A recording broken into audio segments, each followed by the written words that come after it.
Notre Père et notre Dieu, nous voulons te remercier pour ce moment que nous allons passer à étudier ton enseignement, ta parole, et nous te demandons de disposer nos cœurs et aussi d'être attentifs, Seigneur, à ce qui sera dit et surtout à observer ce qui se fait autour de nous.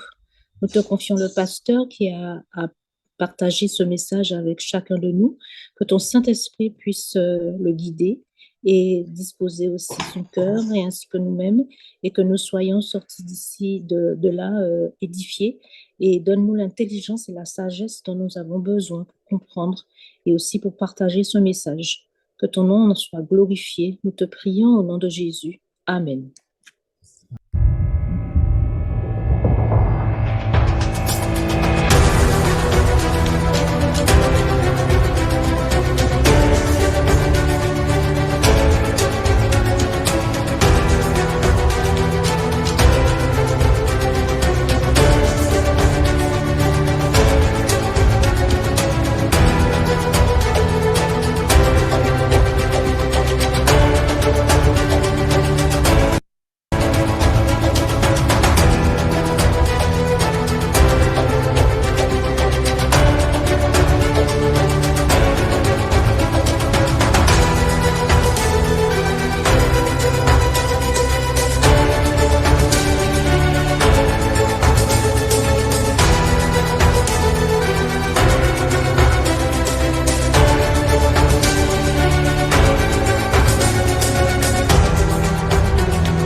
Voilà, eh bien, bonsoir chers amis et merci d'être là avec nous encore cet après-midi, ce troisième samedi du mois, comme d'hab, comme on dirait. Nous nous lançons dans l'étude de la Genèse. Nous poursuivons même notre étude dans le livre de la Genèse, puisque le thème général, c'est découvrir les aspects du plan rédempteur, mais particulièrement les prophéties de la Genèse. Et puis nous aurons d'autres livres dans lesquels nous allons encore découvrir toutes ces prophéties, ces annonces faites à l'avance par Dieu pour nous éclairer sur son plan divin. Euh, Nous allons donc nous retrouver la prochaine fois le dernier mardi, je crois, si je ne m'abuse, la fin du mois de décembre, dernier mardi du mois de décembre. Voilà, vous allez noter ça sur vos agendas et pouvoir nous retrouver pour poursuivre l'étude du livre de l'Apocalypse. Retrouvons ensemble le livre de Genèse chapitre 1 et là nous allons encore tirer quelques leçons utiles, nécessaires à notre compréhension de base, nous donnant ainsi l'intelligence des révélations divines pour notre temps.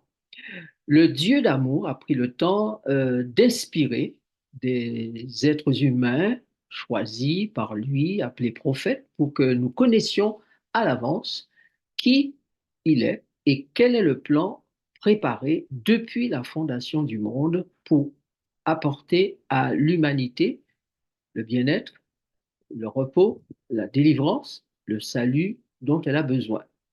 Tous ceux qui croiront en Dieu et dans son plan, ceux-là se verront sauvés du péché, de la mort, de la puissance des ténèbres et du diable.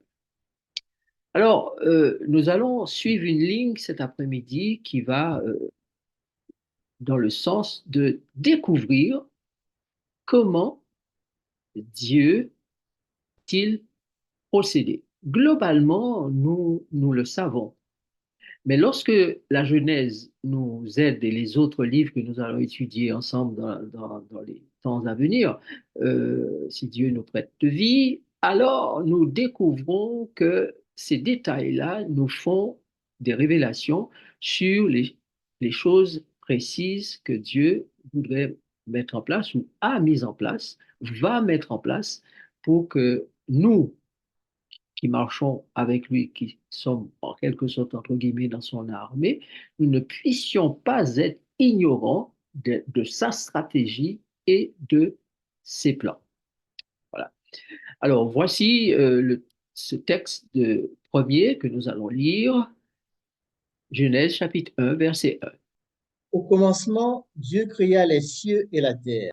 Alors, au commencement, Dieu créa. La question que nous nous posons cet après-midi et qui est de taille est de quel commencement s'agit-il? Sous quelle forme était la terre depuis le commencement? Genèse chapitre 1, verset 2 et Genèse chapitre 2, Pierre chapitre 3, versets 5 et 7 que nous allons lire dans quelques instants. Mais notez qu'il y a un temps où Dieu crée les cieux et la terre, qui restent informes et vides, et un moment où vient la lumière pour la gestion du temps, jour, nuit, et la manifestation de la vie sous différentes formes. Alors, selon le texte de Genèse chapitre 1, verset 1er, il semble y avoir là deux commencements. Un qui me semble implicite à l'existence de l'univers, n'est-ce pas? Puisque quand Dieu créa les cieux et la terre, particulièrement les cieux qui sont adhérents ou qui sont adjoints à la terre, l'univers existe déjà. Donc, ce commencement-là est déjà une réalité. Et même, on dirait qu'on ne peut pas connaître le commencement. À quel moment l'univers a été créé par Dieu, la Bible ne le dit pas. Et si les deux choses ont été faites instantanément par la puissance divine, eh bien, c'est donc un double commencement, le commencement de l'univers et le commencement de la terre. En tout cas, il y a là une dualité, celle de la création de l'univers et celle de la création de la terre.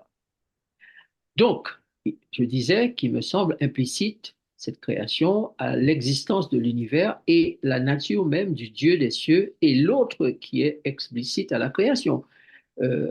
Donc, quand nous avons Genèse 1, verset 1 et toute la suite des textes, jusqu'à tout le chapitre de Genèse et début du chapitre 2, nous avons là, explicitement parlant, la création qui se déroule, qui se met en place.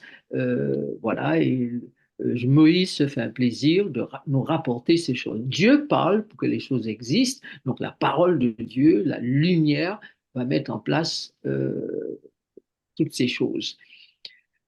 Parmi ces choses, il y a la terre informe et vide, enveloppée d'une masse d'eau. Donc, il y a donc, si l'on laisse tomber l'univers parce qu'on ne connaît pas le commencement de l'univers, au moins quand le texte dit il y a au début un commencement et que Dieu créa, Dieu ne crée pas à partir de ce qui est inexistant. C'est-à-dire, il y a là une terre informe et vide, il y a une masse d'eau, il y a donc des éléments qui existent, et ce n'est que quand la lumière apparaît que les éléments vont être organisés pour donner différentes formes de vie sur la Terre. Donc, dans ce second commencement, la première chose pour laquelle Dieu parle, c'est la lumière. On n'a pas ce que Dieu a dit pour mettre en place l'univers, mais on a ce que Dieu a dit pour mettre en place les cieux et la terre, notre création. Ce qui veut dire que les autres choses existaient déjà dans le commencement implicite. Tout cela est vivant puisque Dieu est le Dieu des vivants. Donc tout ce qui existe et qui vient de Dieu est vivant. Mais la Bible nous dit que ces choses vivantes n'étaient pas organisées sous forme de création comme nous l'avons avant et après le péché. D'accord? La matière première venant très certainement de cette expansion de l'univers, puisque la Terre fait partie de l'univers de Dieu, et concernant en particulier la Terre, vient à l'existence quand Dieu met toutes choses en place dans son univers, mais apparemment, cette partie de la création de l'univers de Dieu reste informe et vide. Donc, c'est un espace créé mais où il n'y a pas des vies ou une vie organisée et distribuée à différentes espèces. D'accord? Jusqu'ici, vous me suivez. Donc, c'est le commencement que j'appelle explicite et cela nous emmène à parler de la création comme prophétie de la rédemption. Donc, pourquoi cet espace informé vide, Dieu décide-t-il de l'organiser? Voilà la question que nous devons nous poser et qui va nous permettre d'entrer dans le vif de notre étude. La terre était comment, Lucien? La terre était informe et vide. Il y avait des ténèbres à la surface de l'abîme, et l'Esprit de Dieu se mouvait au-dessus des eaux. Alors, notez bien, chers amis, les éléments qu'il y a ici. On a la terre, informe et vide. On a les ténèbres à la surface de l'abîme. On a l'Esprit de Dieu et on a les eaux. Voilà tous les éléments qui sont là, déjà existants et qui vont être organisés pour pouvoir donner cette sublime, extraordinaire création divine ou ces 7 jours de création dont parle la Genèse. Maintenant, regardez là, ce que Pierre, l'apôtre Pierre, quand il écrit, dit de la création. 2 Pierre 3, 5 à 7.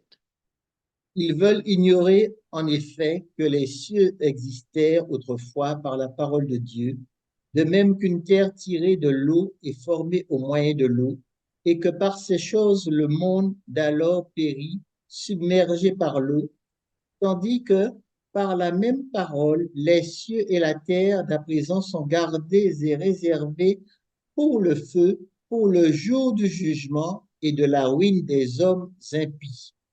Alors, que nous dit le texte? De même que Dieu a parlé pour emmener les choses à l'existence, il parlera aussi pour anéantir ce qui doit être anéanti. Tout ce qu'il a gardé, réservé pour le feu, pour le jour du jugement et de la ruine des hommes impies, il suffira de parler et que tout cela disparaisse dans le feu, dans l'étang de feu. D'accord? Mais nous constatons aussi, d'après les dires de l'apôtre Pierre, d'après le texte que nous avons sous les yeux, que la terre a été tirée de l'eau et formée au moyen de l'eau. Donc la matière de base de tout ce qui existe dans notre univers à nous, hommes humains, c'est H2O, l'eau. Et c'est aussi l'eau que Dieu va utiliser par sa parole puissante pour détruire le monde d'alors, c'est-à-dire le monde des antédiluviens. OK? Maintenant, la question qui me vient à l'esprit, qui m'est venue à l'esprit et que je vous ai soumise dans cette diapo, c'est pourquoi Dieu met-il en place la création? Pourquoi? Alors, quelle est la motivation divine? Quels sont les objectifs divins? Pourquoi Dieu va-t-il mettre en place la création? Pour se donner un beau jardin? Pour avoir un espace merveilleux quelque part dans un coin de l'univers? Pour exercer ses talents d'artiste? Pourquoi Dieu met-il en place la création? Regardez ce qui est dit dans Colossiens chapitre 1. Car en lui ont été créées toutes les choses qui sont dans les cieux et sur la terre, les visibles et les invisibles, trône, dignité, domination, autorité. Tout a été créé par lui et pour lui. Il est avant toute chose et toute chose subsiste en lui. Il est la tête du corps de l'Église. Il est le commencement, le premier-né d'entre les morts, afin d'être en tout le premier. Voilà. Alors, la question vous est posée, chers amis, pourquoi Dieu a-t-il mis en place la création? Et en dehors même de la création qui est appelée chose visible, on a aussi les choses invisibles. Pourquoi Dieu met-il en place les choses visibles, les choses invisibles, les trônes, les dignités, les dominations, les autorités? Pourquoi? Alors, remarquez que dans le texte, le mot lui fait référence à Jésus. Si vous lisez les textes plus haut à partir du verset 15 et plus haut, vous allez voir qu'il est question de Jésus, car en Jésus ont été créées toutes les choses, n'est-ce pas? Tout a été créé, dit le texte, par Jésus et pour Jésus. Jésus est avant toute chose. Toute chose subsiste par Jésus. Jésus est la tête du corps de l'Église. Il est le commencement. Jésus est le premier-né d'entre les morts afin d'être en tout le premier. Donc, pourquoi Dieu a créé toutes ces choses? pour Jésus. Pour Jésus. Or, il se trouve que dans le plan de toute éternité de Dieu, le plan qui consistera à définitivement éliminer toute possibilité de mal, de péché dans son univers, dans le plan prévu, qu'on appelle le plan rédempteur, il est prévu que c'est ce même Jésus qui va entrer sur la scène mondiale terrestre pour opérer quelque chose qui va à jamais libérer l'univers de Dieu du principe du mal, du péché, de l'iniquité. Donc, le Jésus dont nous parlons ici, c'est celui qui est le Créateur, qui va devenir le Rédempteur. Donc, vous voyez que le Créateur et le Rédempteur sont extrêmement liés, de même que la création et la rédemption seront extrêmement liées, et ça, nous le démontrerons tout à l'heure dans la suite de notre étude. Donc, on peut déjà dire, ou répondre à la question posée pourquoi, eh bien, Dieu crée toutes ces choses parce que celui qui s'appelle Jésus doit s'occuper de la création qui va être affectée par le mal. Et laissez-moi vous préciser que le mal n'affecte pas seulement la terre, mais ça commence dans le ciel. Donc ça affecte tout l'univers de Dieu. Donc c'est Jésus qui va choisir d'aller au feu, comme on pourrait dire, et de faire en sorte que la divinité, le Dieu de la rédemption, le Dieu de la création, le Dieu de l'univers, puisse éliminer ce principe du mal à tout jamais de son univers. Donc la création fait partie du plan de Dieu pour l'élimination du péché, du mal, du principe du mal, pour qu'il n'ait plus jamais à se mettre en action dans l'univers et faire du tort à ses créatures et à lui-même. Parce que le péché a fait beaucoup de tort à Dieu, au point où il a dû sacrifier son fils, au point où il a dû subir à travers son fils toute la peine, toute la douleur, toute la difficulté, toute la méchanceté, tout le poids des ténèbres que le péché peut apporter quand il arrive. Bon. Voici ce que nous dit Paul dans Colossiens chapitre 1, versets 19 et 20. Car Dieu a voulu que toute plénitude habitât en lui. Il a voulu par lui réconcilier tout avec lui-même, tant ce qui est sur la terre que ce qui est dans les cieux, en faisant la paix par lui, par le sang de sa croix. De qui est-il question ici? Puisque vous écoutez attentivement et vous lisez en même temps que moi, vous réfléchissez en même temps que moi, vous avez compris qu'il s'agit là de Jésus. Dieu a voulu que toute plénitude habitât en Jésus. Le bien parfaitement va habiter en Jésus. Le mal va aussi habiter en lui, puisqu'il va être maudit et cloué à la croix. Tout va passer par Jésus pour trouver une plénitude définitive pour le reste de l'éternité. Donc Dieu a voulu que désormais par Jésus, tout soit réconcilié, tout retrouve sa place, tout revienne dans l'ordre, tout puisse devenir parfait, tout recommence à fonctionner normalement et éternellement et que la paix règne à jamais dans l'univers de Dieu. Donc la croix représente un élément fondamental, puissant, extraordinaire, qui a redonné à l'univers la paix qu'elle avait perdue ou qu'il avait perdue depuis bien longtemps. Et ce que Dieu a prévu dans son plan suite à la crucifixion de Jésus s'est déroulé dans les 2000 ans passés dans les 23 années que nous avons vécues maintenant après les 2000 ans, les choses sont encore en train de se dérouler et bientôt nous aboutirons à cette conclusion finale au retour de Jésus. Alors, Apocalypse, chapitre 4, verset 11, nous précise quelque chose. Quelle est-elle? Tu es digne, notre Seigneur et notre Dieu, de recevoir la gloire et l'honneur et la puissance, car tu as créé toutes choses et c'est par ta volonté qu'elles existent et qu'elles ont été créées. Le Seigneur dont il est question dans ce verset, c'est bien encore Jésus.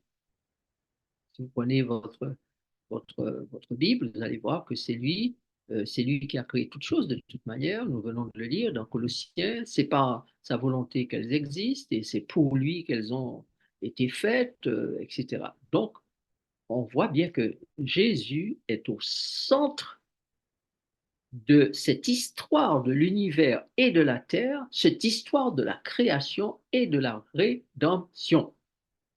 Voilà. Maintenant, pour quelles raisons peut-on véritablement parler de la création comme prophétie de la rédemption? Nous avons déjà lu Genèse chapitre 1, verset 1. Nous lirons tout à l'heure Jean chapitre 1, verset 10 et 18. Et là, nous allons mieux saisir pourquoi nous disons que la création est la prophétie de la rédemption. Et nous allons voir qu'est-ce qui bibliquement nous donne le droit de dire ces choses.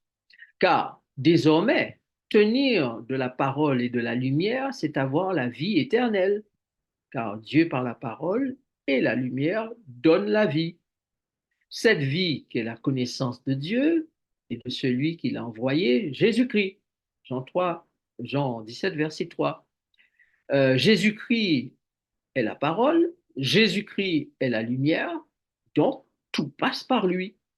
Les principes du Dieu créateur ont été mis en œuvre avec la poussière ou la matière et l'esprit pour la création ancienne, lors de la venue du premier Adam et de sa femme Ève, avec la nouvelle création, puisque toutes choses seront nouvelles, faites de façon nouvelle. Voici, je fais toutes choses nouvelles, dit Dieu. Eh bien, avec la nouvelle création, les principes créateurs vont être mis en œuvre avec le sang, l'esprit et l'eau. Donc, on a eu les choses mises en place par la parole et la lumière, n'est-ce pas? Là, on va voir, pardon, que toutes choses vont être faites nouvellement et mises en place de façon nouvelle grâce au sang, grâce à l'esprit, grâce à l'eau. Et la parole va aussi nécessairement jouer son rôle pour que toutes ces choses puissent pouvoir entrer en action. Alors, vous connaissez bien les textes que nous avons déjà lus. Jean dit, Jésus parlant à Nicodème, dit, si un homme ne naît de nouveau, il ne peut entrer dans le royaume des cieux. Celui qui a le Fils a la vie, celui qui n'a pas le Fils n'a pas la vie. Donc, nous revenons pour dire que les raisons pour lesquelles nous pouvons appeler la création prophétie de la rédemption, c'est parce que la création et la rédemption fonctionnent avec le même acteur, Jésus, et les principes de la création, nous l'avons déjà dit dans une précédente étude, sont les mêmes principes de la rédemption. Le principe de la lumière, et nous avons vu, ça commence avec la lumière pour la création, la lumière pour la rédemption. Jésus étant la lumière du monde, il vient pour éclairer le monde. Malheureusement, tout le monde n'accepte pas Jésus en tant que lumière. Tout le monde ne pourra pas bénéficier de cette rédemption, mais c'est le même Jésus qui descend pour mettre en place toutes choses au commencement, et c'est le même Jésus qui descend pour mettre toutes choses en place dans l'univers de Dieu, régler le problème du péché définitivement. Okay? Okay. Au commencement, Dieu créa les cieux et la terre, nous l'avons lu cela, et il y a donc au commencement cette parole qui va faire en sorte que les choses changent. Voici ce que dit Jean, inspiré par l'Esprit. Jean Elle, est- chapitre 1, verset 18. Elle était dans le monde et le monde a été fait par elle et le monde ne l'a point connue. Personne n'a jamais vu Dieu. Le Fils unique qui est dans le sein du Père est celui qui l'a fait connaître. Elle était dans le monde. Elle, c'est qui? Ben, vous prenez votre Bible, vous regardez Jean chapitre 1, vous verrez, au commencement était la parole était avec Dieu et la parole était Dieu. Donc au commencement, la parole était dans le monde et le monde a été fait par cette même parole. Et le monde dans laquelle ou dans lequel cette parole est venue, Jésus n'a point reçu la parole. D'ailleurs, le texte dit, cette lumière était la véritable lumière qui en venant dans le monde éclaire tout homme, elle était dans le monde et le monde a été fait par elle, le monde ne l'a point connue. Point connu. Donc, remarquez ici que celui qui a fait le monde vient pour éclairer le monde. Celui qui a été l'auteur de la vie vient pour redonner la vie. Celui qui a associé la lumière et les ténèbres pendant un certain temps pour montrer que ça ne fonctionne pas ensemble vient pour être la lumière au sein des ténèbres et les ténèbres ne peuvent pas recevoir la lumière. D'ailleurs, les ténèbres ne la reçoivent pas. Il y a donc une dissension, un grand fossé entre lumière et ténèbres. Donc, dès le commencement, on a ces deux éléments qui sont ensemble, lumière, ténèbres. Vous avez vu que les ténèbres étaient dans l'abîme, n'est-ce pas? L'Esprit de Dieu se mouvait au-dessus des eaux, et Dieu dit que la lumière soit, et la lumière fut, et alors le déclenchement de la vie se fait pour mettre en place toute espèce de forme de vie. Donc, on peut dire, chers amis, que l'ancien monde devint le théâtre du péché, du bien et du mal à cause de la puissance des ténèbres, puissance des ténèbres étant, comme le dit la Bible, le diable. Le nouveau monde sera celui de la grâce, de la vérité et de la connaissance de Dieu apportée par Jésus-Christ. Voici ce que nous dit Hébreux 8, verset 11. Aucun n'enseignera plus son concitoyen, ni aucun son frère en disant, connais le Seigneur, car tous me connaîtront depuis le plus petit jusqu'au plus grand d'entre eux. Voilà. Donc, Jésus vient, l'Esprit de Jésus vient pour faire en sorte que plus personne ne soit ignorant de qui est le Seigneur, qui est Dieu. Tout le monde saura précisément qui est Dieu. Tous me connaîtront, depuis le plus petit jusqu'au plus grand d'entre eux. Et dans la suite des choses, nous comprenons bien par quel pouvoir extraordinaire Dieu va parvenir à faire en sorte que tout le monde le connaisse. Regardez ça.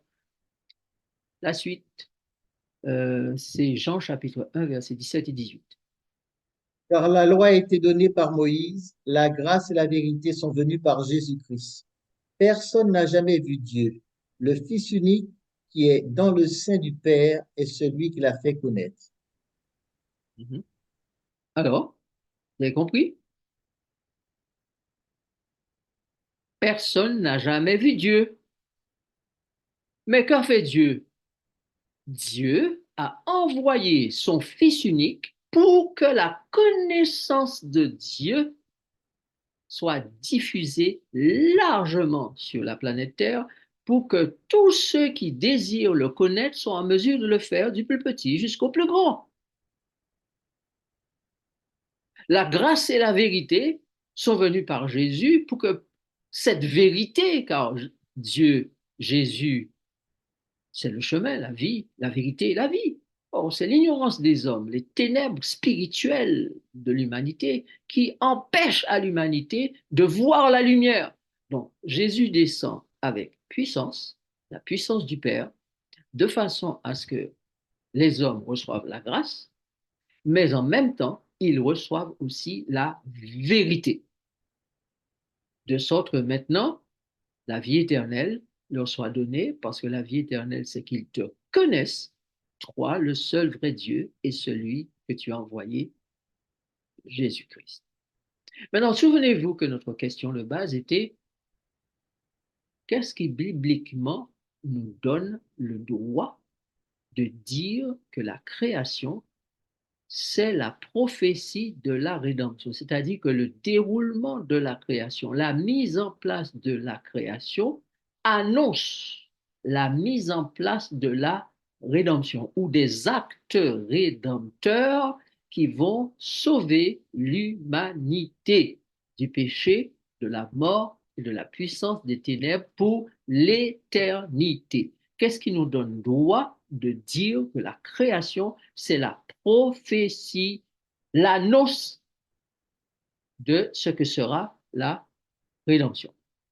Alors, si vous prenez le chapitre de Jean, chapitre 1, versets 1 à 18, et que vous examinez ce chapitre attentivement, et je vous conseille, dans les jours qui viennent, de prendre ce chapitre et d'associer ou de faire ressortir tout ce qui est de la création dans ce chapitre et tout ce qui est de la rédemption. Et vous allez voir comment l'apôtre Jean, qui écrit ce livre de Jean, associe étroitement création et rédemption.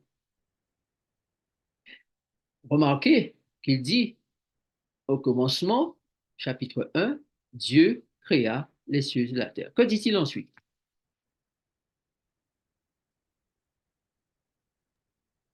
Au commencement était la parole, et la parole était avec Dieu, et la parole était Dieu.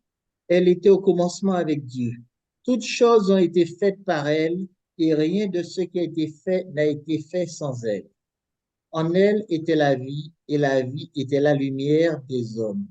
La lumière, lui, dans les ténèbres, et les ténèbres ne l'ont point reçue. D'accord? Est-ce que vous voyez là une association entre la rédemption et la création? Non, pas encore. On poursuit.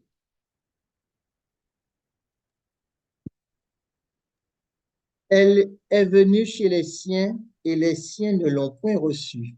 Mais à tous ceux qui l'ont reçue, à ceux qui croient en son nom, elle a donné le pouvoir de devenir enfants de Dieu, lesquels sont nés non du sang, ni de la volonté de la chair, ni de la volonté de l'homme, mais de Dieu. Et la parole a été faite chair, et elle a habité parmi nous, pleine de grâce et de vérité, et nous avons contemplé sa gloire, une gloire comme la gloire du Fils unique venu du Père. Donc, ça commence à se faire un peu plus clair, là, non? Vous voyez bien qu'il y a quelque chose qui colle entre création et rédemption, là. La lumière est venue chez les siens ne l'ont pas reçue, mais à ceux qui l'ont reçue, il va y avoir la création d'êtres nouveaux.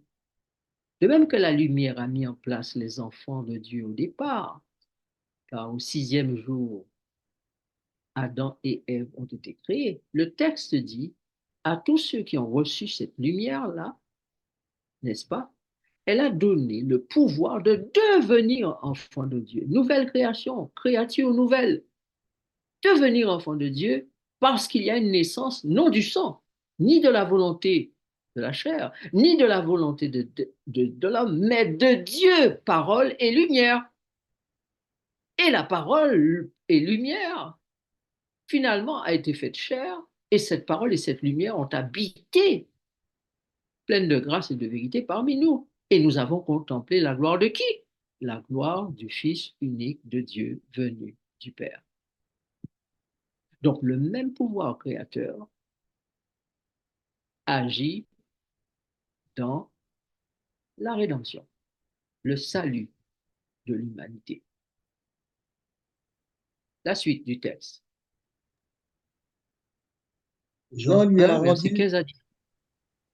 Jean lui a rendu témoignage et s'est écrié, c'est celui dont j'ai dit, celui qui vient après moi m'a précédé, car il était avant moi, et nous avons tous reçu de sa plénitude et grâce pour grâce, car la loi a été donnée par Moïse, la grâce et la vérité sont venues par Jésus-Christ.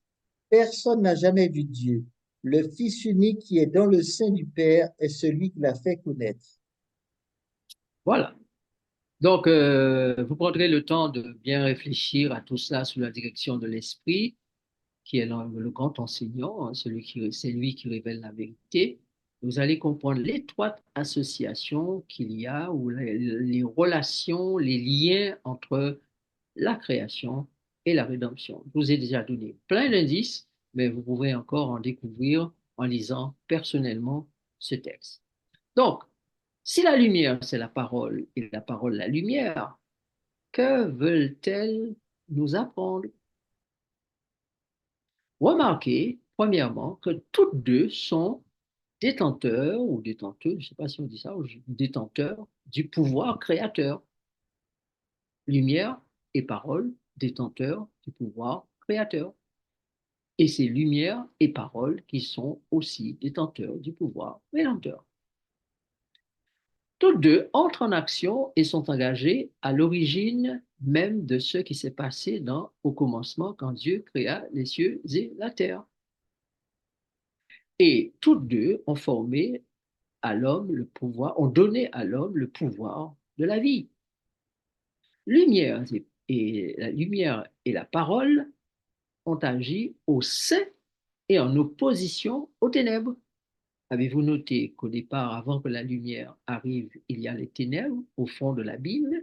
Et avez-vous noté que dans Jean chapitre 1er, Jean dit aussi, eh bien, la lumière, lui, dans les ténèbres, et les ténèbres ne l'ont point reçue. Donc, les interférences, les influences, les actions et réactions, interréactions sont les mêmes avec des résultats qui sont possiblement différents, d'accord? Mais elles sont les mêmes dans la création comme dans la rédemption. Pour avoir rédemption, il est nécessaire d'avoir lumière et parole.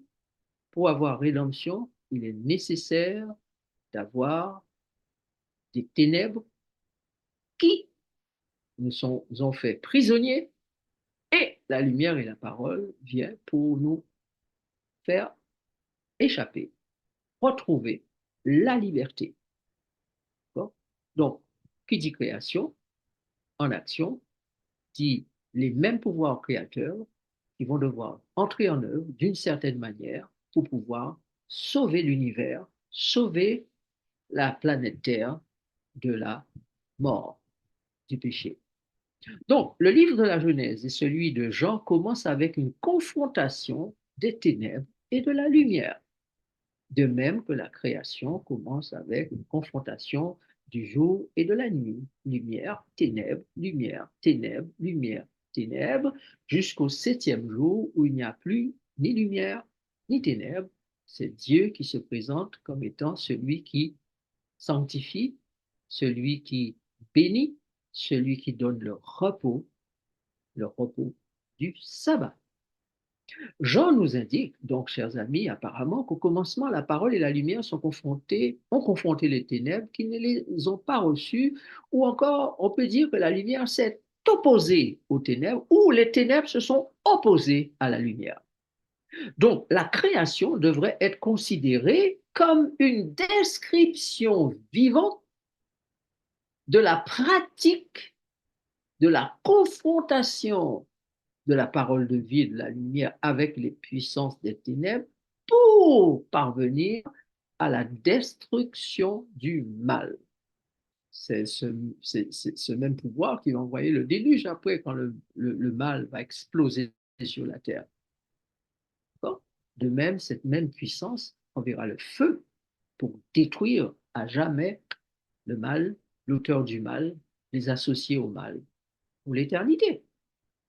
Donc, on voit toujours le Dieu créateur et le Dieu rédempteur là agir pour remettre toutes choses en ordre dans l'univers. Donc, si Dieu crée les cieux et la terre, c'est bien pour préparer la venue de la lumière, pour mettre fin au péché et racheter, sauver l'humanité. Car c'est par la création que la lignée humaine arrive et Jésus, fils de l'homme, doit venir pour accomplir la mission. 4000 ans après la création, le fils de l'homme, le second Adam, s'il vous plaît, arrive pour pouvoir sauver l'humanité. Donc, les choses étaient toutes planifiées, tout était déjà en plan depuis toujours. Et les choses se sont exécutées comme prévu, la création, puis la rédemption. La création, puis la rédemption, et les deux étant liés pour accomplir la volonté divine. Donc, quel est le but de la venue de la parole et de la lumière? Eh bien, lorsque nous lisons Jean 1, versets 1, 12, 18 et 29, nous le comprenons parfaitement. Et relisez ces textes, Jean 1, 12, 18, 29, et vous allez comprendre pourquoi Dieu a créé les cieux et la terre, Adam et Ève, et leur a dit croissez, multipliez et remplissez la terre. Donc, à partir de la venue de la lumière, au temps de Jean le Baptiste, la lumière et la parole apportent à l'homme le pouvoir de la vie pour être non plus simplement des créatures de Dieu, mais des enfants de Dieu. Donc, si la création donne des créatures de Dieu, la rédemption donne, elle, des fils et des filles de Dieu, selon Romains chapitre 8, versets 16 à 17. Lisons le texte. L'Esprit lui-même rend témoignage à notre esprit que nous sommes enfants de Dieu. Or, si nous sommes enfants, nous sommes aussi héritiers, héritiers de Dieu et co-héritiers de Christ, si toutefois nous souffrons avec lui, afin d'être glorifiés avec lui. Voilà. Maintenant, si l'auteur inspiré dit l'Esprit lui-même rend témoignage à notre esprit que nous sommes enfants de Dieu, il aurait pu dire créatures de Dieu. Non, il ne dit pas créature de Dieu. Car si Dieu a créé l'homme et la femme de la poussière de la terre, il les a formés à souffler dans leurs narines un souffle de vie. Pour ce qui concerne la venue au monde des enfants de Dieu, c'est une action purement spirituelle que Dieu fait. Il n'est plus question de la matière là. Ce qui est né de la chair est chair, dit Jésus, mais ce qui est né de l'esprit est esprit.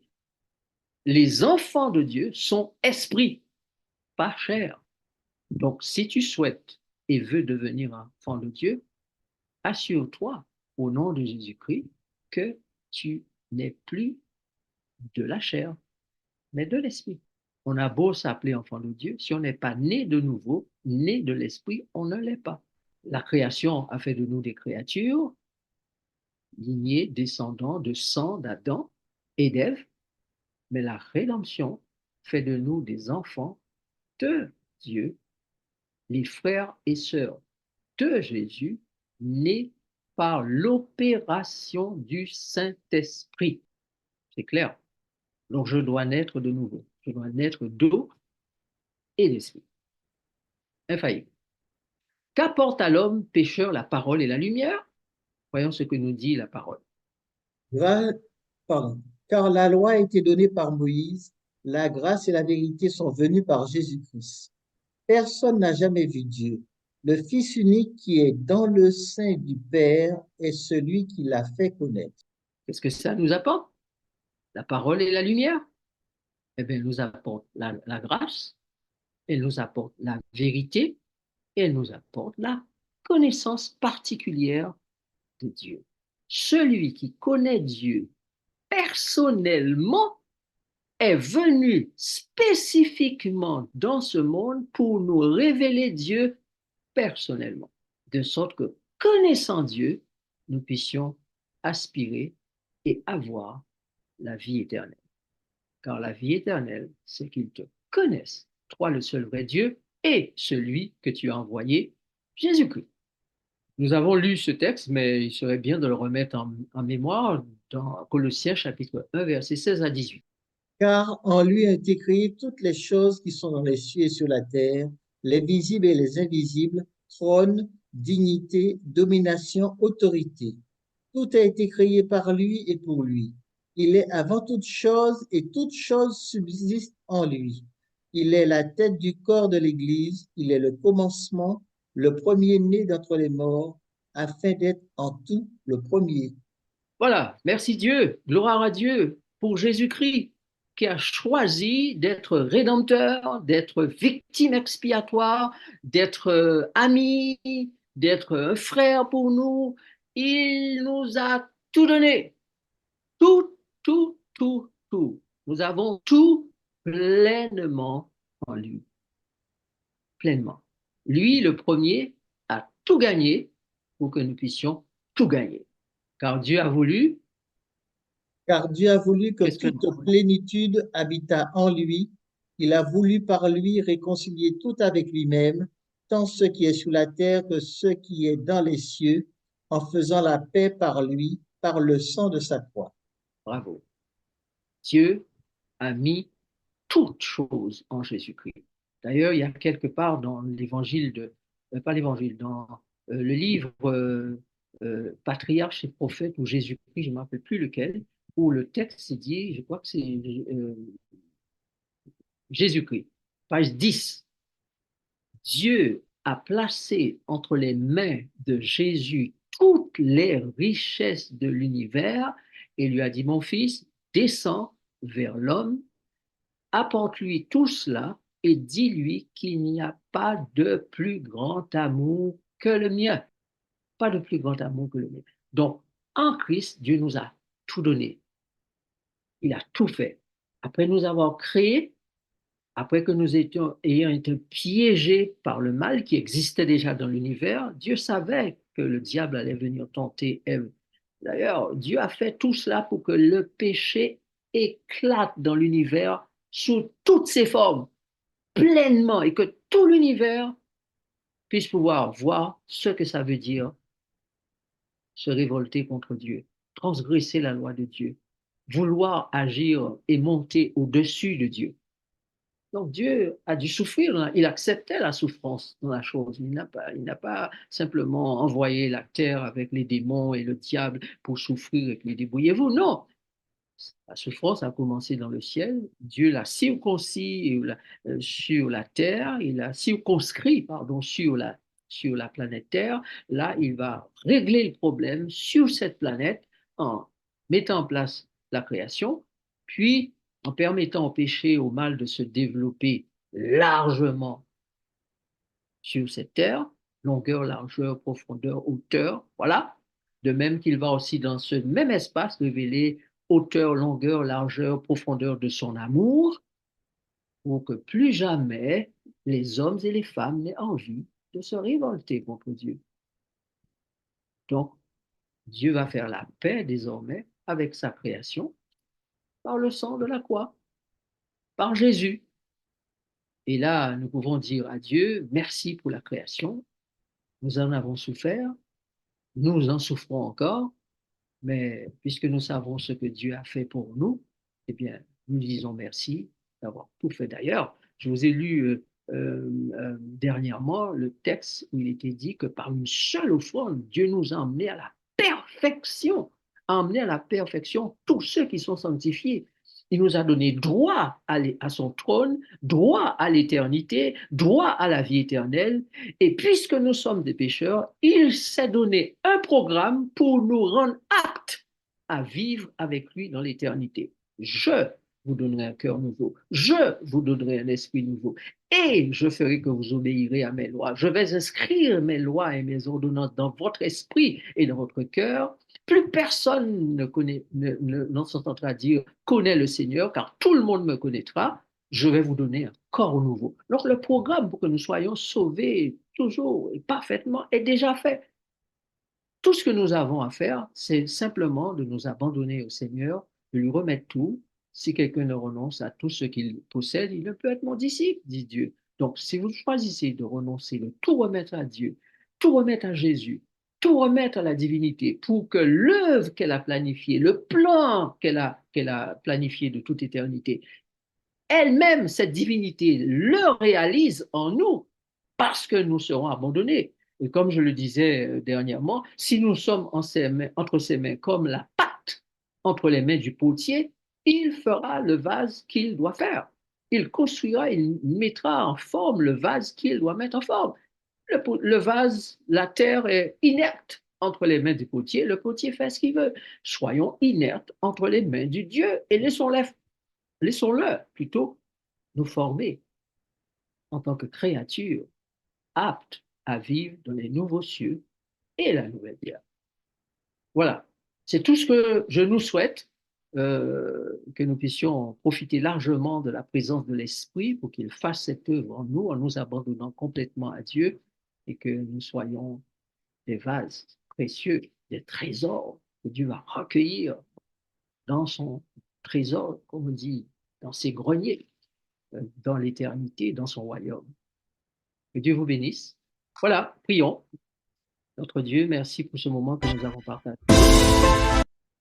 Merci pour ta parole qui nous instruit. Merci pour l'œuvre extraordinaire de l'Esprit dans nos cœurs afin de nous former pour l'éternité. Apprends-nous jour après jour à nous abandonner à toi, à vraiment te confier tout ce que nous avons, que nous sommes, et que nous puissions nous reposer pleinement en toi. Et qu'ainsi nous développions un esprit qui soit celui de Jésus pour glorifier son nom dans cette vie, mais aussi pendant l'éternité. Que ta paix, ta grâce nous accompagne au quotidien. Au nom de Jésus. Amen.